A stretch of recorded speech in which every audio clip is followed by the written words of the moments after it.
Seorang remaja perempuan mengakui takut untuk memohon melanjutkan pendidikan ke institusi pengajian tinggi IPT kerana bimbang akan membebankan ibu bapa susulan kedaifan keluarga yang daif.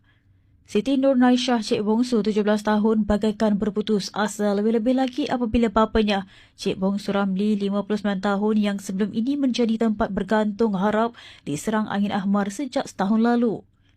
Kini keluarga Nur Naisyah hanya mengharap pada ibu Siti Zairani Zakaria 40 tahun yang bekerja di kedai runcit.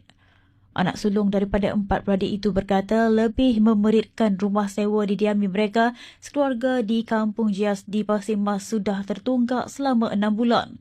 Hanya menunggu masa untuk diusir keluar selain terpaksa hidup tanpa bekalan elektrik sejak 3 bulan lalu. Nur Naisyah berkata hidup keluarganya hanya mengharapkan ibu yang bekerja dengan upah RM30 sehari, namun ada masanya ibunya itu tidak dapat keluar bekerja kerana terpaksa menjaga ayah yang sakit atau perlu membawanya ke hospital untuk rawatan susulan.